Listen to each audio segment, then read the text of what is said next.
Amados irmãos, muito bom dia. Dou graças a Deus pela oportunidade de estar aqui, particularmente de ter a possibilidade de partilhar com os irmãos a palavra do Senhor. Como o pastor Jairo acabou de dizer, eu já estou de partida, já amanhã estarei de volta para Cabo Verde, para São Vicente mais particularmente, e eu queria aproveitar a oportunidade para agradecer aos irmãos, agradecer à igreja por toda a bondade e a amabilidade que os irmãos me têm dispensado. E assim como eu tinha dito aos outros irmãos, antes eu ouvia falar de vocês e agora eu tive a possibilidade de estar com vocês, portanto nós saberemos melhor como orar por vocês e enfim, termos mais... saberemos como melhor indicar ou então falar de vocês também. Irmãos, eu costumo pregar mais em crioulo. Portanto, vocês talvez venham a ouvir uma nova língua hoje, um crioutuguês, né? Mas pronto, eu vou pedir por favor, irmãos, se não se importarem e que fiquemos de pé, nós vamos abrir as nossas Bíblias no livro, na carta aos Hebreus, e neste caso no capítulo 10 de Hebreus capítulo 10. E os versículos que estaremos nos debruçando serão os versículos 32 até o versículo 39, ou seja, os últimos versículos do capítulo 10 de Hebreus. Hebreus capítulo 10, versículos 32 ao versículo 39.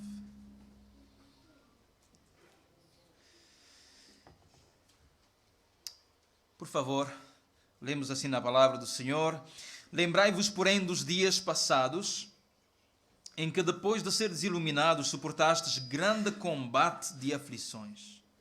Às vezes fostes expostos, como em espetáculo, tanto de opróbrios quanto de tribulações.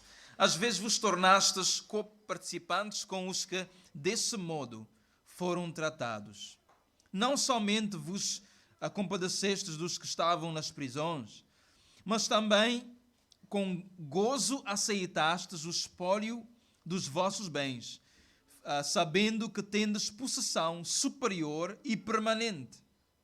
Portanto, não lanceis fora a vossa confiança, que tem uma grande recompensa. Necessitais de perseverança, para que, depois de haverdes feito a vontade de Deus, alcanceis a promessa. Pois, ainda em pouco tempo, aquele que há de vir, virá e não tardará. Mas o meu justo viverá da fé. E se ele recuar, a minha alma não tem prazer nele.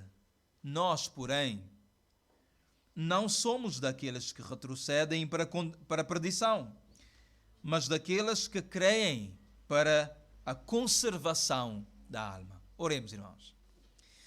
Bendito Senhor, graças nós damos, louvado seja o teu nome, porque o Senhor é o Criador dos céus e da terra.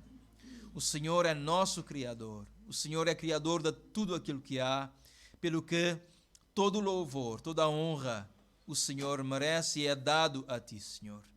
Pai, nós te louvamos porque também o Senhor é misericordioso. O Senhor é amoroso e nos tem dispensado a sua misericórdia e o seu amor. Pelo qual, Deus, nós te louvamos. E com esse amor nós somos contemplados, por esse amor nós somos contemplados. E pelo nosso Senhor Jesus Cristo, nós temos comunhão com o Senhor. E este é prova, ó Deus, do teu amor e da tua compaixão. Pelo qual, Deus, nós agradecemos e nós te louvamos. Senhor, neste momento nós imploramos pela direção do teu Espírito Santo, para que, ó Deus, seja a tua palavra exposta. Seja exposta de forma a que compreendamos, mas também, Senhor, para que, assim como nosso Senhor Jesus Cristo nos diz, que sejamos praticantes da palavra, Senhor, para que a tua palavra nos edifique a tua igreja. Senhor Deus, nós pedimos estas bênçãos em nome de Jesus. Amém.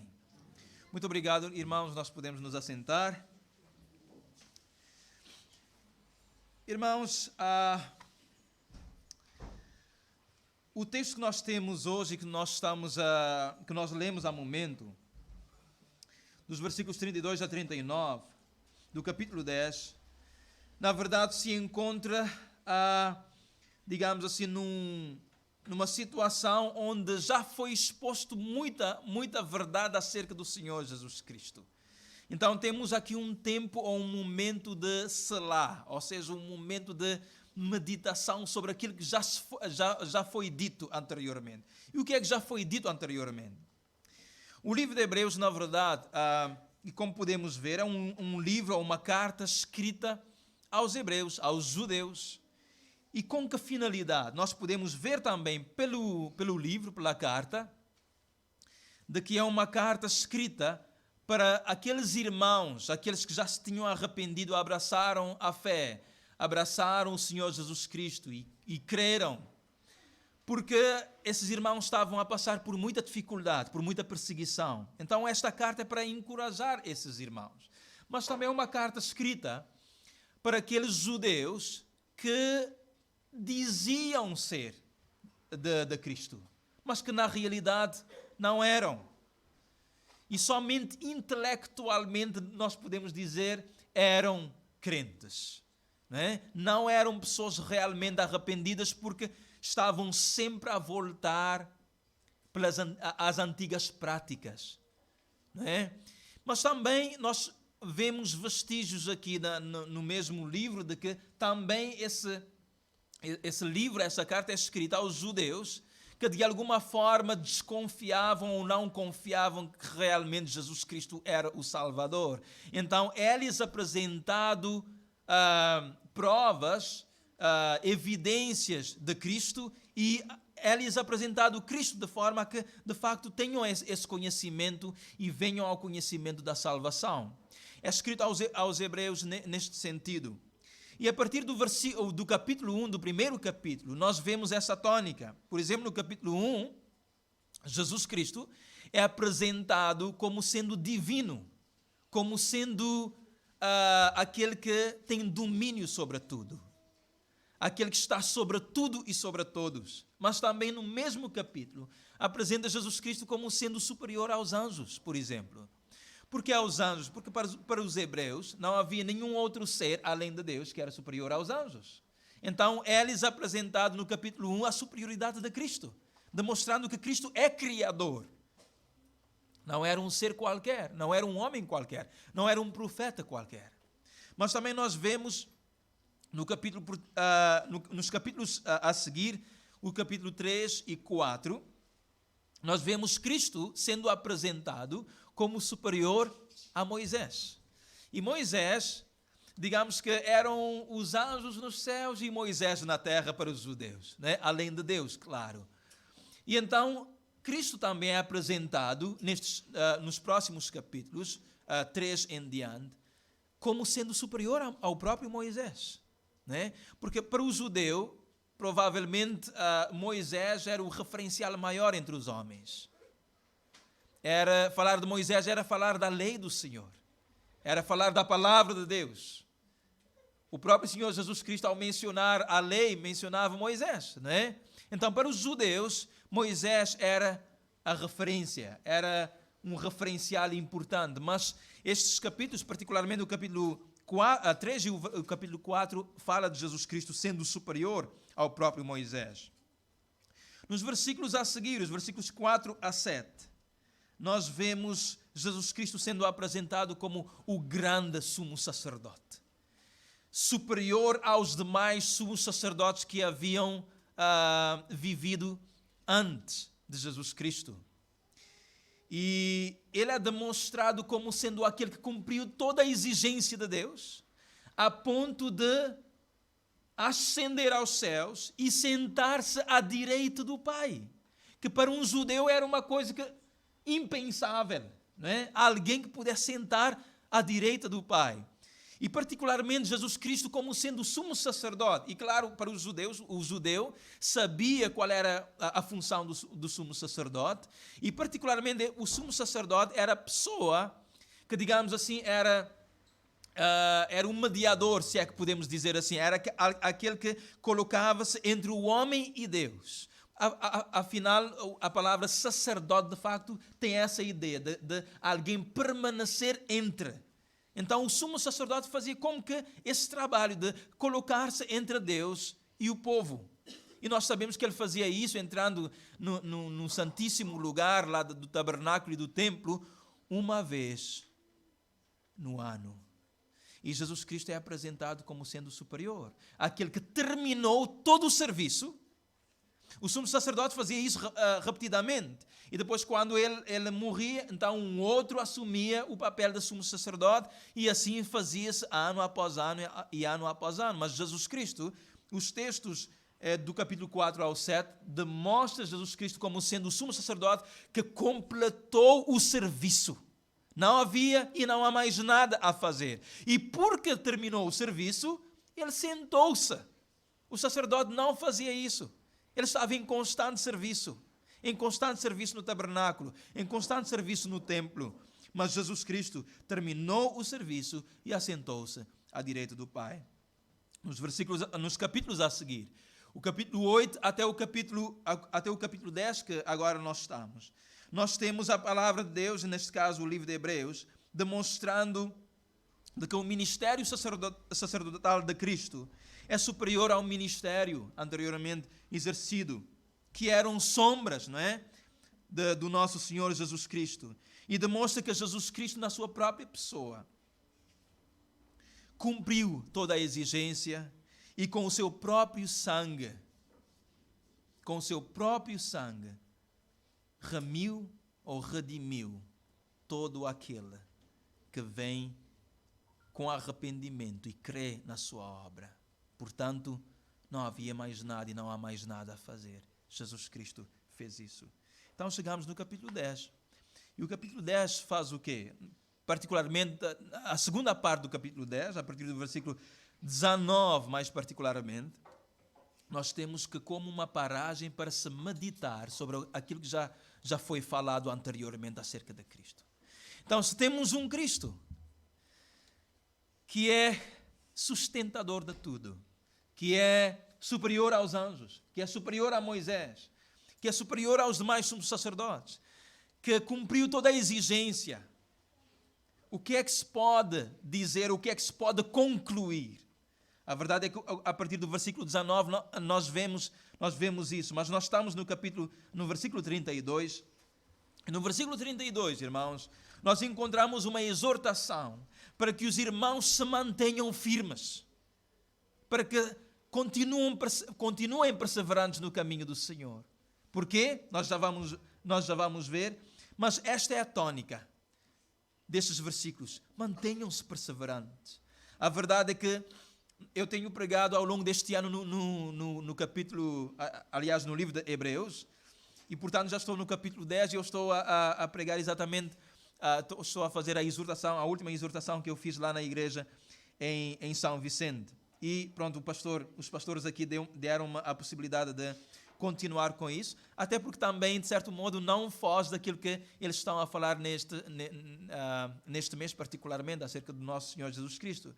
E eu tenho proposto aos irmãos, ao longo deste ano, que na verdade é o primeiro ano da assunção do ministério ali, não é? Porque eu tenho basicamente 1 ano e poucos que eu estou ali em São Vicente. Eu tenho proposto aos irmãos a pensarem sobre no que estão enraizados verdadeiramente. E o versículo-chave tem sido Hebreus capítulo 12, versículo 2, que nos diz: olhando firmemente para Jesus, autor e consumador da nossa fé. Porque a verdade é que se nós não fizermos isso, nós não temos base para continuarmos. Nós vamos desistir, ou se nós não desistirmos, continuaremos na mesma condenação. Não é?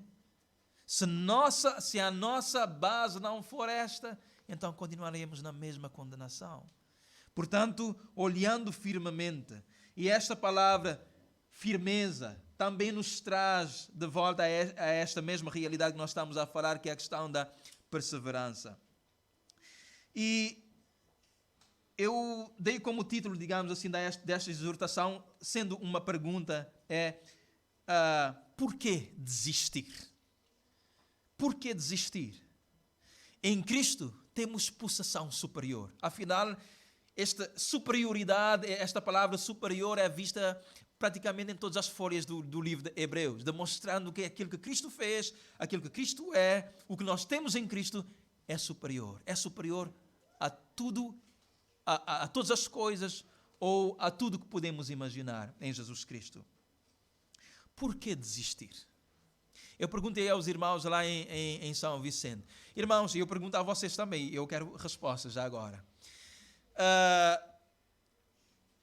Podes pensar em alguma coisa que pode fazer com que alguém desista de algo? O que é que pode levar alguém a desistir de alguma coisa? O que é que vocês acham, irmãos? Se alguma vez já desististe de algo, talvez por algum motivo desististe, né? O que é que pode levar a que alguém desista de algo? Cansaço, dor, tristeza, medo, muito bem. Decepção, muito bem. E disso nos fala o texto, né? O texto nos fala exatamente sobre aspectos que talvez sejam motivos que levem pessoas a desistirem. Mas, ao mesmo tempo, estes aspectos são trazidos à tona exatamente para nos demonstrar que não são motivos reais para que quando nós estamos e nós temos Cristo e nós olhamos para Cristo, então esses realmente não são motivos para desistir. São coisas menores, são coisas pequenas, não é?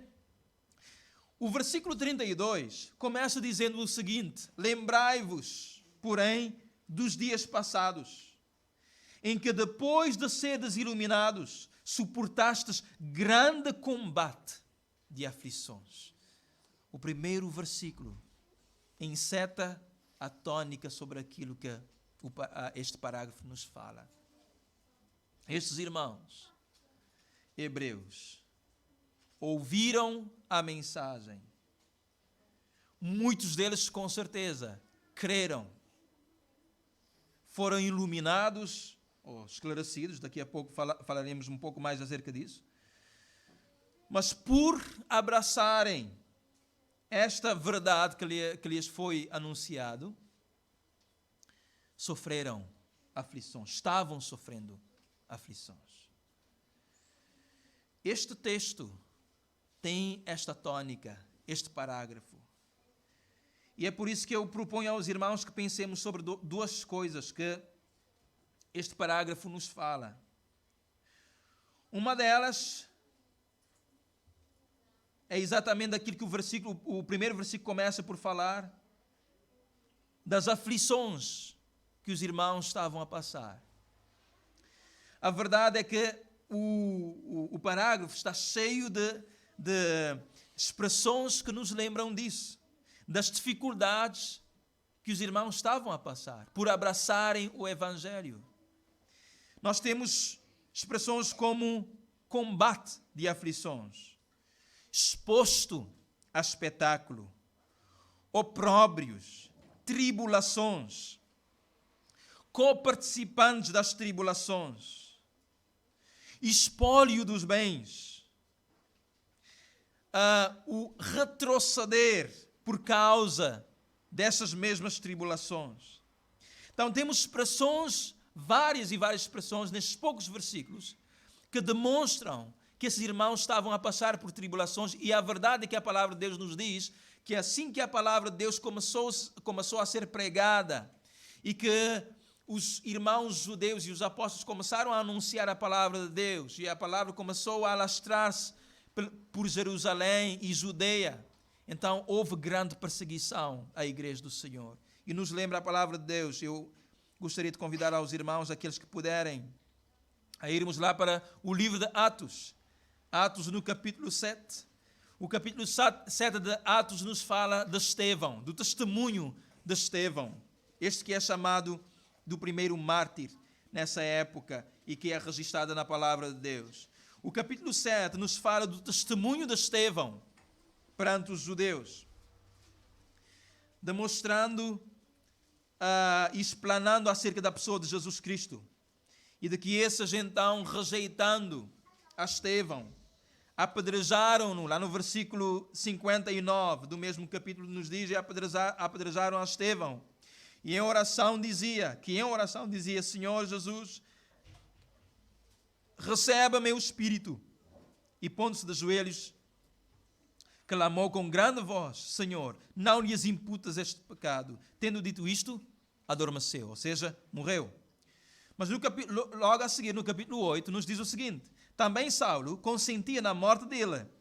Fez-se naquele dia uma grande perseguição contra a igreja que estava em Jerusalém, e todos foram dispersos pelas terras da Judeia e da Samaria, excepto os apóstolos. Então nós vemos aqui o que é que aconteceu quando se começou a dar testemunho ou de pregar a mensagem de Cristo.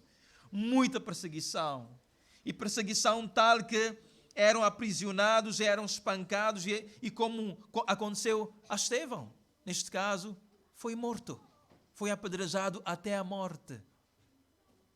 E o texto aqui, particularmente no versículo 32, nos diz exatamente sobre isso. O autor está a dizer: irmãos, lembrem-se daquilo que se passou quando vocês receberam a palavra, da oposição e das aflições que vocês passaram. É muito interessante isso, porque isso, irmãos, nos lembra de logo no princípio, quando nós recebemos a palavra de Deus de bom grado, que nós cremos no nosso Senhor Jesus Cristo, nós arrependemos. Há todo como é que eu posso dizer? Nós estamos entusiasmados em trazer os outros, em fazer os outros conhecer o nosso Salvador. Mas muitas vezes acontece que, andando pelo caminho, vamos perdendo o fulgor, vamos perdendo o ânimo, e muitas vezes deixando que determinadas coisas nos abafem de certo modo a nossa fé e a nossa perseverança. E este autor está exatamente a dizer aos irmãos: lembrem-se da vossa perseverança, mesmo no meio de tudo isso. E esse autor lembra de que esses irmãos estiveram ou eram perseverantes mesmo no meio de situações tão difíceis.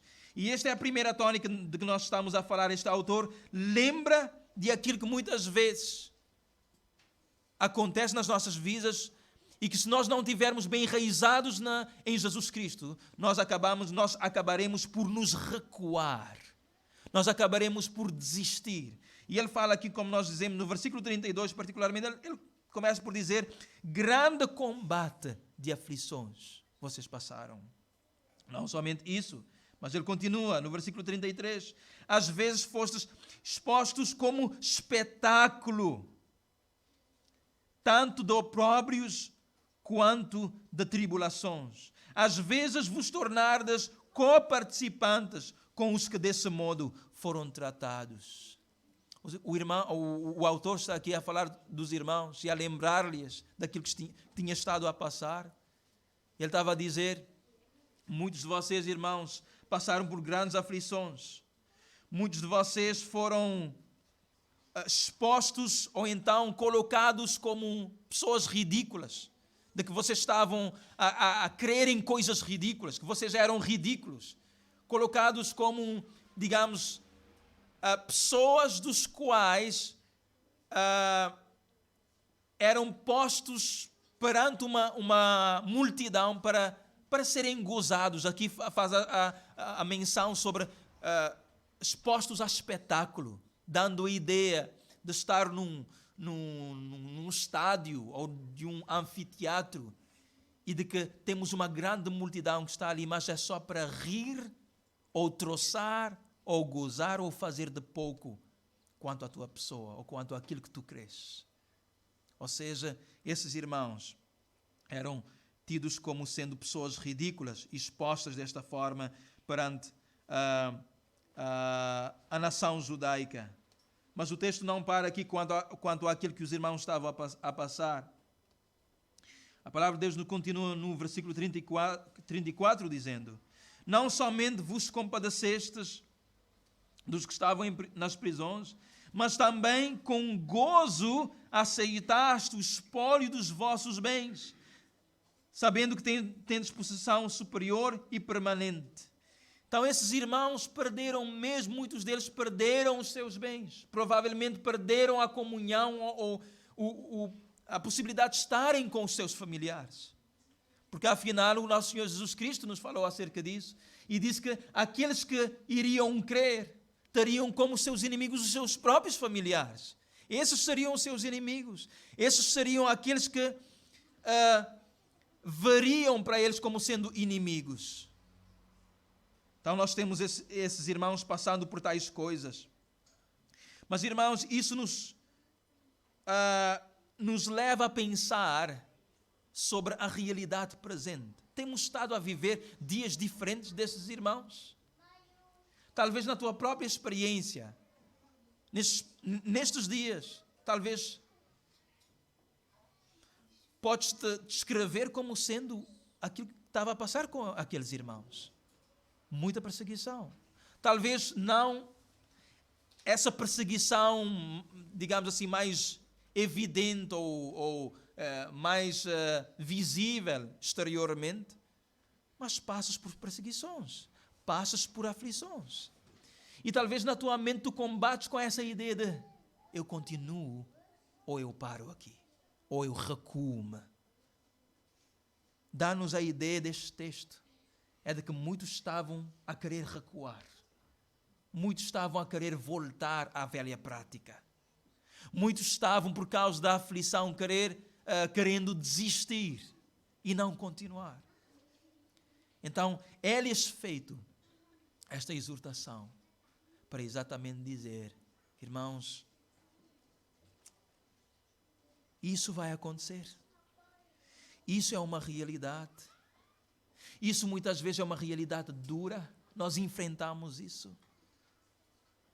Mas a outra tônica que nós queremos falar é aquilo que este autor propõe aos irmãos, que não é o de ver somente para as aflições, porque afinal de contas muitas vezes é isso que acontece. Quando estamos em muita tribulação, nós perdemos aquilo de estarmos com os nossos olhos firmes em Jesus Cristo. Nós começamos a pensar somente nas aflições em si mesmos, em si próprios, não é?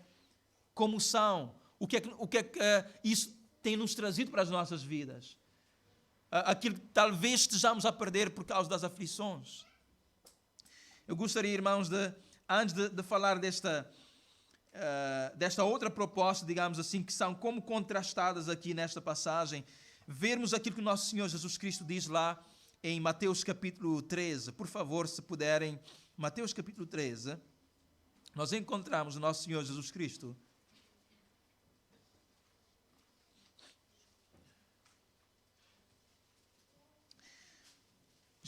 fala do sermão. Aqui nós temos o sermão a parábola do semeador, não é? A grande parábola do semeador. E uma parábola que tem tanto a nos ensinar. Depois de Jesus Cristo proferir esta parábola, ele explica esta parábola. A partir do versículo 20, eu gostaria, por favor, que nós lêssemos esse texto. Mateus 13, 20. Assim nos diz o Senhor Jesus: porém, o que foi semeado em terreno pedregoso é o que ouve a palavra e a recebe imediatamente, com alegria. Mas não tem raiz em si mesmo, antes é de pouca duração. Chegada a angústia e a perseguição, por causa da palavra, logo se escandaliza. É interessante, Jesus Cristo nesta parábola fala daquelas pessoas que estão expostas ou até foram iluminados com a palavra, ou seja, a palavra foi esclarecida a eles, intelectualmente aprenderam ou souberam da palavra, mas a realidade é que não abraçaram a palavra. não se entregaram a essa realidade. Aqui nos diz, por causa da perseguição, então eles se escandalizam. Em outras palavras, eles se recuam, deixam de prosseguir. Mas o texto continua.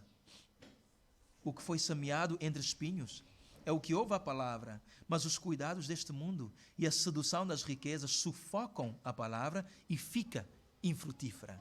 Jesus Cristo fala de um outro cenário. E talvez a tua aflição não seja exatamente aquela propriamente dita aflição. Ou o motivo do teu recuo, ou de querer recuar, de querer parar na tua fé, não seja necessariamente ser perseguido. Mas talvez seja oportunidades que estás a ter. Seja coisas que és tentado a adquirir, e adquirindo estas coisas, tu pensas, então eu tenho tudo porque eu tenho estas coisas. São oportunidades irrecusáveis, são oportunidades grandes. Eu tenho a possibilidade de ter um grande emprego, eu tenho a oportunidade de ser famoso, de ser reconhecido. Eu não troco isso por nada. Talvez isso seja. E Jesus Cristo fala neste versículo, no versículo 22 particularmente, acerca disso mesmo. Dessas pessoas que ouvem a palavra de bom grado, mas de repente aparecem oportunidades. Aparecem coisas que eles visivelmente são muito atrativos. Então essas pessoas agarram nessas coisas e esquecem e deixam para lá a fé, deixam para lá Jesus Cristo. Esse também é um outro tipo de, digamos assim, de situação que acaba por apanhar a muitos e que devemos ter cuidado com isso. E este texto nos fala acerca de tudo aquilo que os irmãos estavam a passar, das aflições, da vergonha, ou do ser exposto à vergonha, do ser tirado os seus bens. Mas também nos diz que não somente isso acontecia com eles mesmos, com eles próprios, como também eram participantes daqueles que assim eram tratados. Ao ver este cenário, e se fosse somente este o cenário que a palavra de Deus nos apresentasse, de facto seria um cenário sombrio, né? Viver, mas tudo aquilo que nós vemos na nossa vida é só sofrimento, é só espólio dos nossos bens, é só sermos expostos à vergonha e tudo mais. Mas a verdade é que a exortação e o ânimo transmitido aqui é que há o outro lado. E o autor fala acerca disso. E o autor traz os irmãos exatamente a pensarem bem sobre aquilo que está a passar. E a ver que realmente tudo isso que lhes estava a acontecer não se comparava com aquilo que nós granjeamos em Jesus Cristo. Não se compara. Aliás, há um salmista que realmente põe isso em perspectiva. Ele diz: a vida do homem é 70 anos, e se a alcançar os 80, isso quase se resume em fadiga, né? em tribulação. Mas põe em perspectiva o quê? De que a vida do homem na terra é muito curta. Aliás, também Tiago diz: o que é a nossa vida? Né? É como o quê? É como uma língua de fogo ao vento. Está aceso, mas daqui a pouco apaga-se. É como uma neblina que nós vemos, daqui a pouco desvanece. Este é descrito a vida aqui na terra, ou seja, é tão curta. É tão curta. E este autor nos lembra exatamente disso. Então, com um olhar agora deste outro lado, então, se de alguma forma estas coisas nos têm levado a pensar ou a repensar a nossa vida na fé, então pensemos melhor, está bem? Ou se esses motivos têm nos levado talvez a querer recuar na nossa fé, no nosso andar com Cristo, o autor diz o seguinte, no versículo 34, particularmente na segunda parte. sabendo que tendes possessão superior e permanente. E ele fala na sequência de que muitos irmãos perderam muitos bens. E provavelmente perderam familiares. Perderam, entre aspas, a sua dignidade na sociedade. E ele disse: vocês sabem que vocês têm possessão superior e permanente. Irmãos,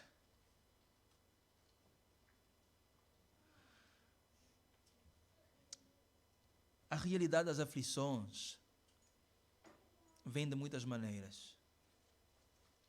Talvez a aflição ou até o desejo de recuar de muitos aqui na Europa, ou particularmente em Portugal, seja um pouco diferente de Cabo Verde ou de outras partes do mundo.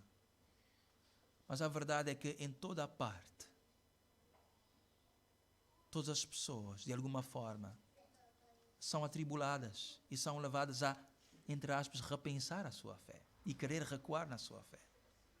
Como eu estava a falar com os demais irmãos anteriormente, eu fiquei impressionado em saber. E há uns anos atrás, eu pensava que talvez a Ásia, ou talvez algumas partes na África continental, fosse o lugar onde o Evangelho era mais resistido, ou as pessoas resistissem mais ao Evangelho, por causa da perseguição que nós ouvimos falar, né? Da perseguição efetiva, de pessoas sendo aprisionadas ou mesmo mortas por causa da sua fé.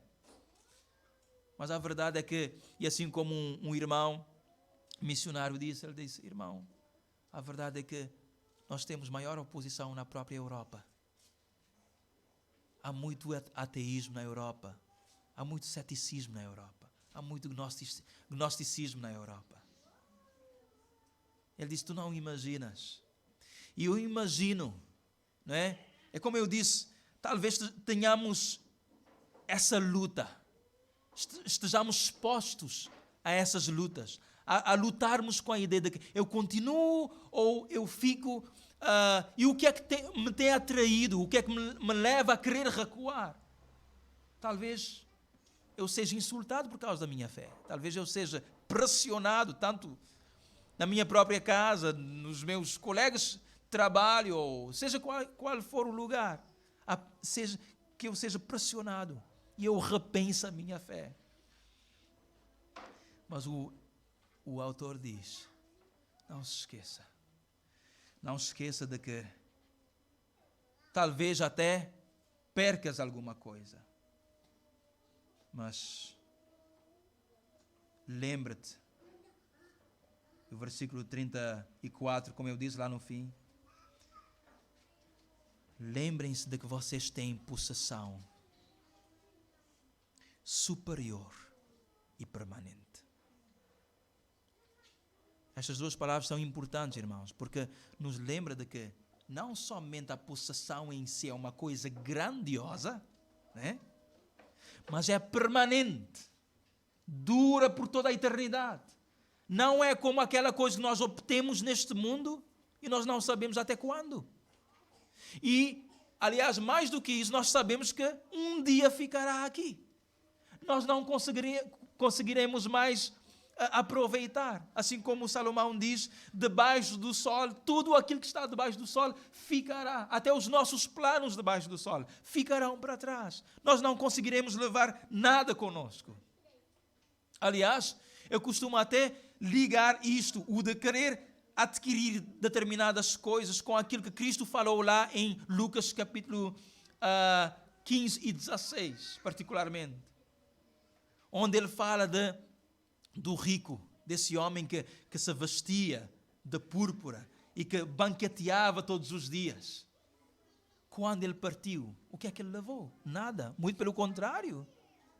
Aquilo foi um grande estorvo na sua vida, porque a sua riqueza tornou-se o seu Deus. E deixou de contemplar Deus e foi para a perdição. Né? Mas aqui o texto nos diz: vocês têm possessão superior Vocês têm uma possessão grande. Mas mais do que grande, ou seja, que é maior do que qualquer coisa que tu possas ter nesta vida, ela é permanente. Por toda a eternidade. Ou seja, é algo que satisfaz para todo sempre. Não é algo que acaba, não é algo que um dia é de uma forma, mas de outro dia eu já tenho talvez repulso, ou já não é como era ontem, eu já tenho fastio daquela coisa. É permanente. É permanente. Traz alegria sempre. Um dia é melhor do que o outro, como costumamos dizer. Em Cristo é assim. E o autor lembra aos irmãos. Não esqueçam, irmãos. Não deixem que as aflições vos façam recuar. Porque vocês têm possessão superior e permanente. Irmãos, lá no capítulo 11, por favor, fala-nos dos homens e das mulheres de fé. E particularmente nos versículos 13 em diante, depois de falar já de alguns, nos diz o seguinte: todos estes morreram na fé, não alcançaram as promessas, viram-nas de longe e as saudaram, e confessaram que eram estrangeiros e peregrinos na terra. Ora, os que dizem tais coisas claramente mostram que estão buscando uma pátria. E se na verdade se lembrassem de onde haviam sido, daquela de onde haviam saído, teriam a oportunidade de voltar. Mas agora desejam uma pátria melhor, isto é, a celestial. Pelo que também Deus não se envergonha deles, de ser chamado seu Deus, pois já lhes preparou uma cidade. Aqui fala de onde estavam postos os olhos das mulheres e dos homens de fé. Em coisas superiores, em coisas celestiais. Coisas que não apodrecem, não acabam e que satisfazem completamente. Nós poderíamos também ir lá para um pouco mais à frente, nos versículos 23 em diante, que nos fala acerca de Moisés. Este hebreu que cresceu no palácio, que tinha todas as regalias de um príncipe. Mas o que é que nos diz o texto? O texto nos diz que escolheu ser maltratado. E, como diz também, teve por maiores riquezas o opróbrio de Cristo do que os tesouros do Egito, porque tinha em vista a recompensa. Ou seja, a palavra de Deus nos dá testemunho de que já houve pessoas que tiveram tudo aquilo que podes imaginar que este mundo pode dar. Moisés era um destes. Mas o texto mesmo nos diz: estas são coisas passageiras. Tanto as aflições como os bens irão passar. Irão passar em pouco tempo. Mas os bens que herdamos em Cristo são grandes, são maiores e são permanentes. Ainda, irmãos, lá no versículo 35, na última parte do versículo 35, assim nos diz a palavra de Deus: portanto, não lanceis fora a vossa confiança, que tem uma grande recompensa. Portanto, não lanceis fora a vossa confiança, que tem uma grande recompensa. Que confiança é essa que o autor fala aos hebreus? Voltamos para o versículo 19, por favor. Nós não tínhamos lido isto, mas faz parte deste trecho que leva os hebreus a meditarem sobre Cristo. O versículo 19 nos diz: portanto, irmãos, tendo ousadia para entrar no Santo dos Santos, pelo sangue de Jesus. Aqui está a confiança. É esta confiança que é falada. Não confiança na tua própria, no teu próprio esforço, nos teus bens ou naquilo que tu fazes. Não. Até porque o versículo 37 nos remete lá para o livro de Abacuque, onde Deus está exatamente a fazer uma exortação àqueles que pensam em si mesmos e que têm confiança em si mesmos, não é? De que, olha, daqui a pouco haverá juízo quanto àquilo que tu fazes. Ou seja, a confiança que aqui o autor está a falar é aquela confiança posta em Cristo, no sangue de Cristo, naquele que satisfaz completamente a vontade de Deus e que satisfaz completamente a exigência de Deus para termos comunhão com Deus e sermos salvos e passarmos a pertencer à família de Deus e estarmos com Deus para toda a eternidade. Então, é esta confiança que Deus nos exorta a lembrarmos-nos e de não sermos, de não ficarmos mergulhados ou consumidos nas aflições ou nas coisas externas que talvez nos atraem para nós recuarmos na nossa fé, de prosseguirmos no caminho do Senhor e deixarmos de olhar para o Senhor Jesus Cristo. Não lanceis fora a vossa fé, que tem grande recompensa. Tem grande recompensa. E essa recompensa é, digamos assim, que é resumida lá no último versículo, depois de mencionar o texto lá de Abacuque e também de dizer que Deus tem agrado com os que vivem pela fé, ou seja, que agarram no Senhor e no Senhor creem. Lá no versículo 39, na última parte diz: mas nós somos daqueles que creem para a conservação da alma. Nós somos daqueles que creem, ou seja, que continuam, que perseveram para preservação da alma.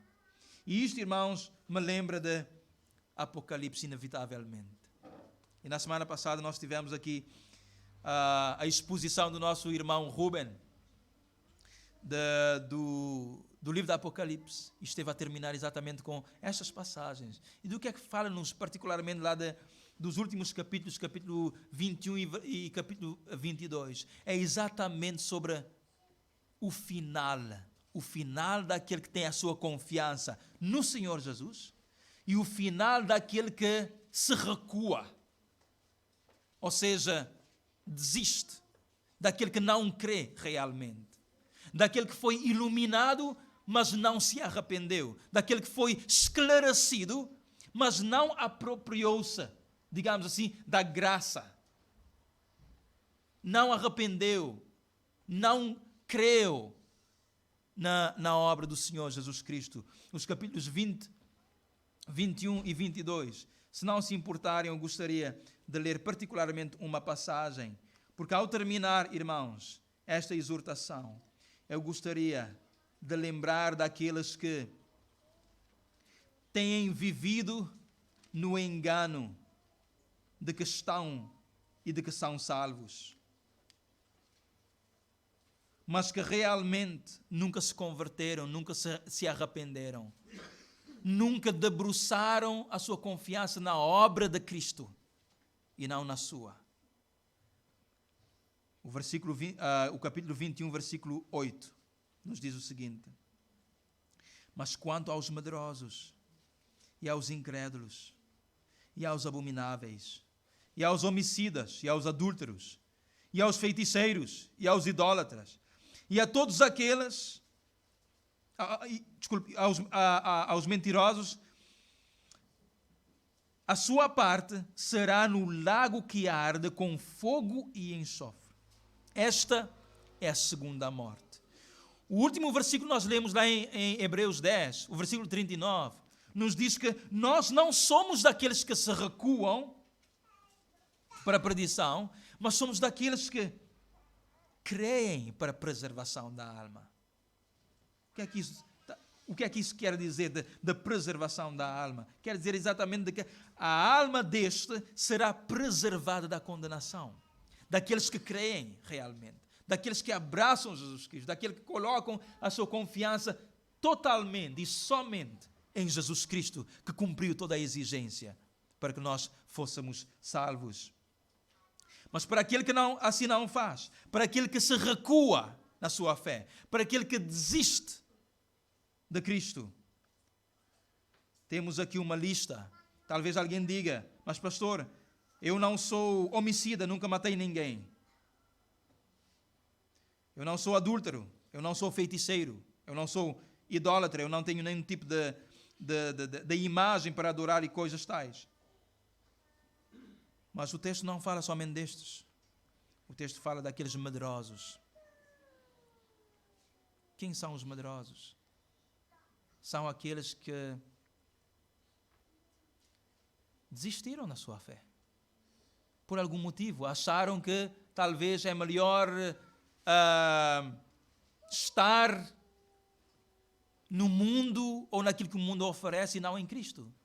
São aqueles que disseram assim: bom, eu não quero passar por vergonha. Eu não quero ser posto de lado por meus familiares ou amigos. Então, por medo, disseram: não, é melhor eu estar onde eu estou e não abraçar Jesus Cristo. Quanto aos medrosos, aliás, o nosso Senhor Jesus Cristo falou acerca disso e Ele disse: não temais os homens, não temais aqueles que matam o corpo e depois não podem fazer mais nada com isso, mas temei aquele que pode lançar a alma no inferno, a este temei. Então talvez estejas mesmo aqui, entre aqueles que são medrosos, ou entre, se não estás aqui, com certeza estarás no próximo, aos incrédulos, aquele que não crê, aquele que não tem colocado a sua fé no Senhor Jesus Cristo, não tem se arrependido e não tem crido naquilo que o nosso Senhor Jesus Cristo fez. Afinal de contas, a palavra de Deus nos diz: todos pecaram. Nós começamos como todos incrédulos. Eu gostaria de falar para estes, particularmente, e neste momento, dizendo: não tem de ser assim. A tua alma não tem de ser condenada ao inferno, ao lago de fogo, à perdição, como o texto diz.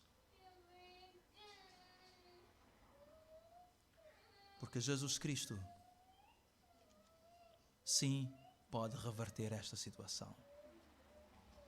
Cristo pode reverter isso. Creia no Senhor Jesus Cristo e serás salvo, tu e a tua casa. Crê no Senhor Jesus Cristo e serás salvo, tu e a tua casa. Irmãos, mantenhamos a nossa perseverança, a nossa confiança. Não tiremos os nossos olhos daquele que conseguiu tudo e em quem nós temos tudo. Em quem nós somos co-participantes de todas as bênçãos celestiais. Que Deus nos dê a perseverança e, em vez de olharmos para as circunstâncias que nos circundam, olhemos firmemente para Cristo, autor e consumador da fé.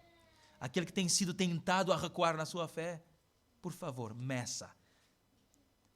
Tenha a possibilidade de parar para medir as coisas. Porque Deus nos diz: superior coisa tu tens. Ou então, superior herança tu vais adquirir. A recompensa é maior, a recompensa é grande, é permanente, é superior em Jesus Cristo. Porque não é uma herança que tu herdas por poucos dias. É para toda a eternidade e com toda a satisfação para todo sempre. Por favor, irmãos, fiquemos de pé.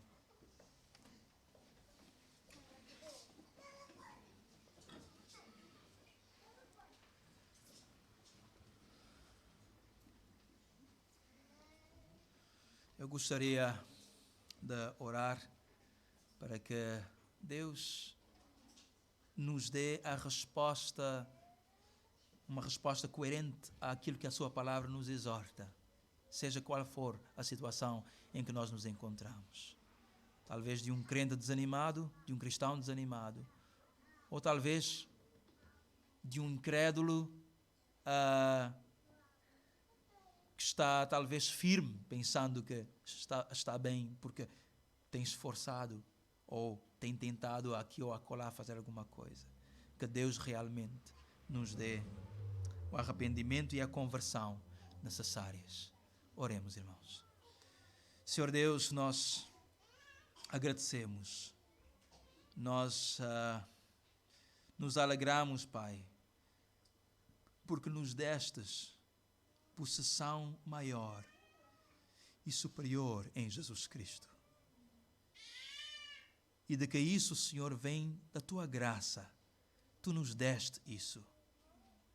Ó Deus, eu oro para que o Senhor traga os corações que estão aqui ao arrependimento, à conversão, a uma fé genuína, Senhor. E a todos aqueles que de alguma forma têm sido debilitados pelas circunstâncias ao redor, que o Senhor lhes dê consolação, mas mais do que isso, que o Senhor recoloque os seus olhos lá onde deveriam estar, em Jesus Cristo, firmes em Jesus, o autor e consumador da nossa fé, em quem temos e herdamos todas as coisas, porque Ele se sacrificou e cumpriu toda a exigência Tua, ó Pai, para o resgate de uma alma pecadora. Senhor Deus, eu oro por aquele, Senhor, que tem estado convencido, mas convencido de que está em Ti, mas não por Jesus, talvez por sua obra ou por seu esforço, está convencido disso.